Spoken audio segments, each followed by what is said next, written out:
ওহো, কি করি এখন? আমারও তো খিদে লেগে গেল। কি করি এখন?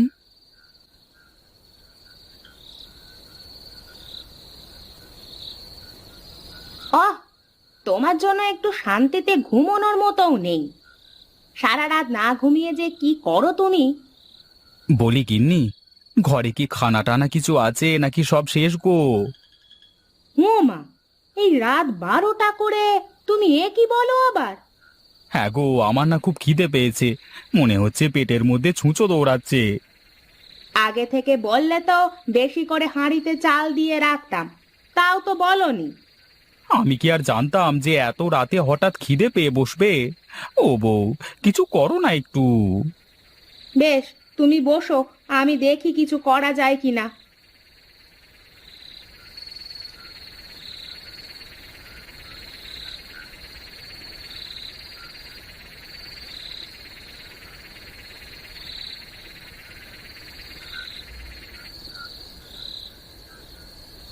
আমার জন্য তুমি এত রাত করে আবার কষ্ট করে চাল ভাজি করছো সোনা? কি করব বলো? তোমার এই খিদে পেটে তো আর ঘুমোতে পারবে না, তাই ভাবলাম যে সহজে কি করা যায়। বেশ বেশ, এতেই চলবে। মনে হচ্ছে এমন খিদে আমার আগে কখনো লাগেনি গিন্নি।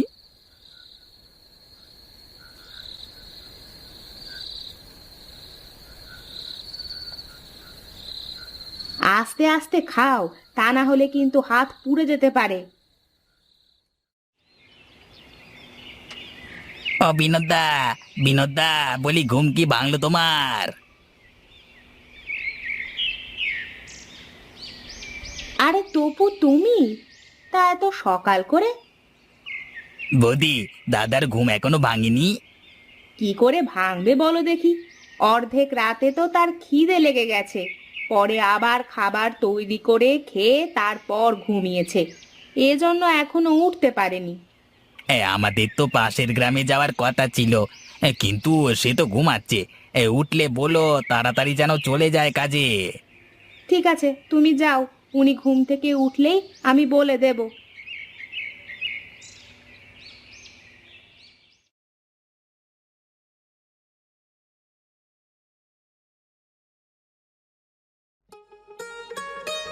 ওগো, বলি তোমার কি ঘুম ভাঙলো?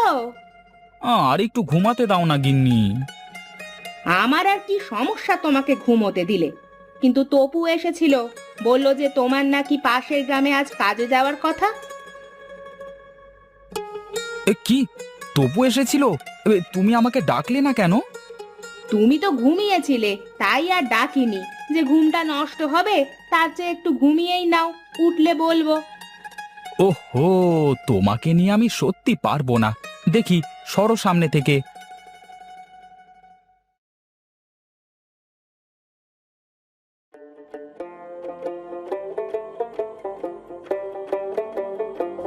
বাবু, আপনার চা এনেছি, এই নিন আপনার চা।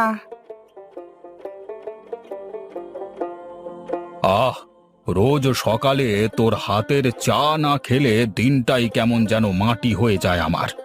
20 বছর ধরে তো রোজ সকালে আমার হাতেই চা খান বাবু আপনি। শোন রামু, আজকে না এই পাশের গ্রাম থেকে দুজনের কাজে আসবার কথা ছিল। হ্যাঁ বাবু, এতক্ষণে তো চলে আসবার কথা ছিল। আরে তুমি এসেছো তাহলে? আরে এসো এসো। তা তোমার আরেকজন কোথায়? তাকে তো দেখছি না। আগে বাবু, আসছে ও। আমি একটু আগেই চলে আসলাম। বাহ বাহ বাহ বাহ বাহ, তুমি তো বেশ কাজের প্রতি ভালো সচেতন। কিন্তু তোমার সাথে ওই ছেলেটার তো মতি গতি ঠিক পাচ্ছি না। আপনি কোনো চিন্তা করবেন না বাবু, আমরা ঠিক সময়ে আপনার সব কাজ করে দিয়ে যাব।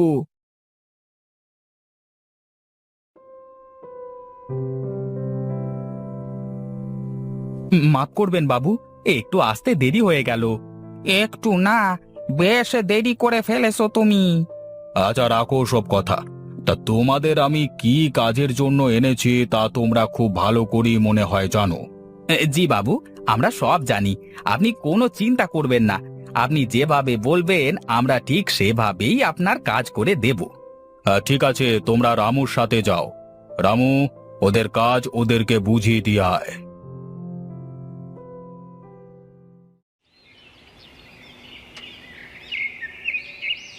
এই নাও, তোমাদের কাজ শুরু করো। আর হ্যাঁ, ঠিক 3 দিনের মধ্যে কিন্তু কাজ শেষ করা চাই। সে কি, তা কি করে সম্ভব? 3 দিনে কুপিয়ে এত বড় পুকুর কি করে কাটবো আমরা? বেশ, তো তাহলে কাজ না করে বাড়িতে ফিরে যাও।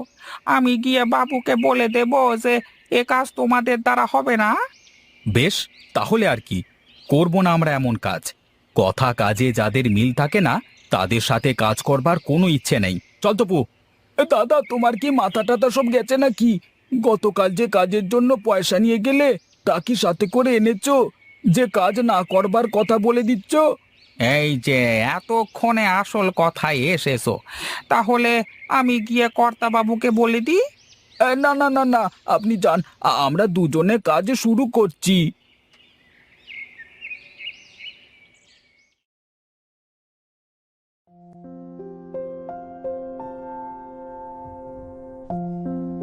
কিরে ভোলা, এই কতদিন পরে দেখলাম তোকে।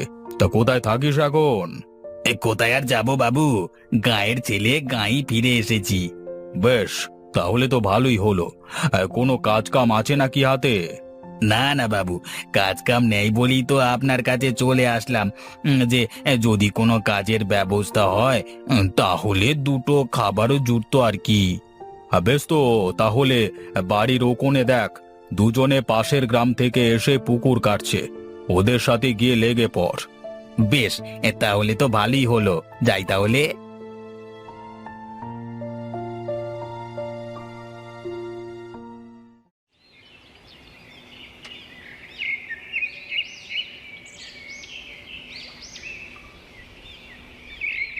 কে তুমি মশাই? এখানে কি চাই? আগে কর্তা বাবু আমাকে তোমাদের সাথে কাজ করবার জন্য বলেছে।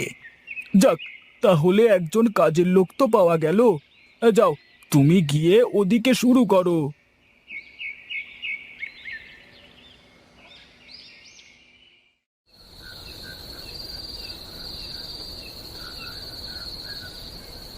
কি গো, আজ যে এত দেরি করে কাজ থেকে আসলে? কি করব বলো গিন্নি, আমরা তো পরের বাড়িতে কামলা খাটি। আমাদের কি আর নিজেদের কোনো ইচ্ছে আছে? চলো না, আমরা শহরে চলে যাই। তুমি সেখানে একটা ছোট কাজ করবে, আমরা একটা ছোট ঘর নিয়ে সেখানে থাকবো। সবকিছু যদি এত সহজ হতো, তাহলে জীবনও তো স্বপ্নের মতো সুন্দর হতো গিন্নি। কবে যে আমাদের এই দুঃখ দুর্দশার দিন শেষ হবে? তুমি কিছুই চিন্তা করো না গিন্নি, দেখো, একদিন আমাদের সব দুঃখ দূর হয়ে যাবে। আচ্ছা, তুমি নাকি যার কাছে কাজ করছো, উনার নাকি অনেক নাম ডাক। তুমি উনার সাথে কথা বলে কিছু একটা করতে পারো না? পাশের গায়ের মানুষ দয়া করে কাজ দিয়েছে, তার কাছে আবার কিছু বলতে গেলে দেখা গেল যে কাজ থেকেই বিদায় করে দেবে। ঠিক আছে, তুমি যা ভালো মনে করো তাই করো। আমার খুব ঘুম পাচ্ছে, আমি ঘুমোই।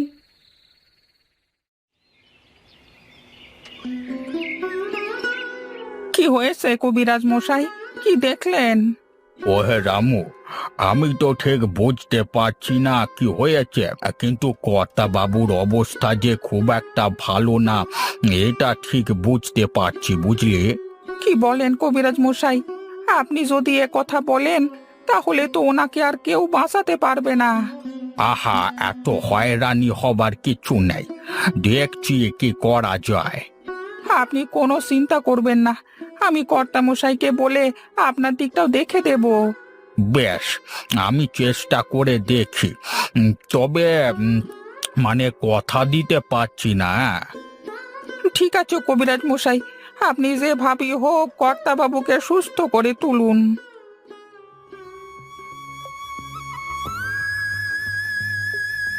বুঝলে রামু, একটা কাজ করলে হয়তো তোমার কর্তা মশাই সুস্থ হয়ে উঠতে পারে। আপনি বলুন না কবিরাজ মশাই, কি করতে হবে? আগুন বাদে ভাত রান্না করে খাওয়াতে হবে। আর যদি কেউ আগুন বাদে ভাত রান্না করে খাওয়াতে পারে, তবেই উনি সুস্থ হয়ে উঠবেন। কিন্তু এই অসাধ্য কে সাধন করতে পারবে? এত লোকের সাথে তোমাদের ওঠা বসা, তো দরকার হলে গায়ের এলাম জারি করে দাও, আর যদি কেউ পারে। ঠিক আছে, আমি দেখছি কি করা যায়।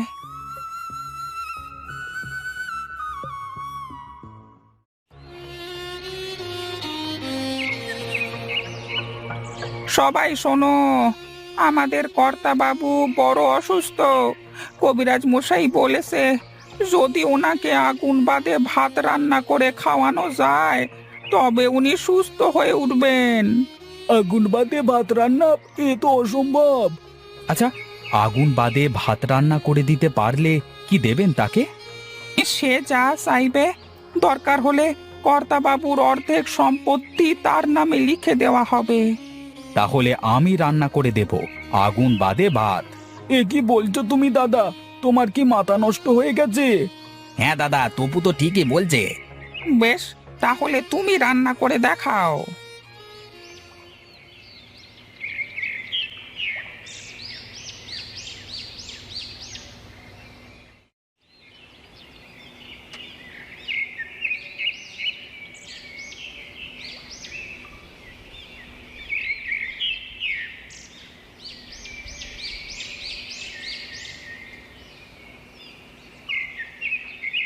এখানে কেন নিয়ে আসলে দাদা? শোন তোরা, এই যে রোদ, এমনিতেই তো আমাদের কাজ করতে হবে, আর ততক্ষণ এই হাঁড়ি এখানে রেখে দিলে দেখবি আগুন বাদেই ভাত রান্না হয়ে যাবে। সত্যি বলছো দাদা? হ্যাঁ রে, বিশ্বাস না হলে দেখ আমি কি করি।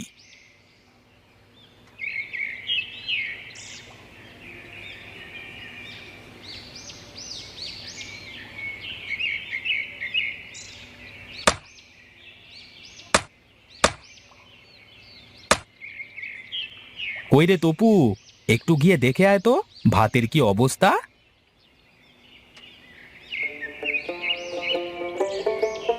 দাদা, চমৎকার হয়ে গেছে, হাঁড়ির মধ্যে তো ভাত হয়ে গেছে। বেশ বেশ, এবার তাহলে চল কর্তা বাবুর কাছে যাওয়া যাক।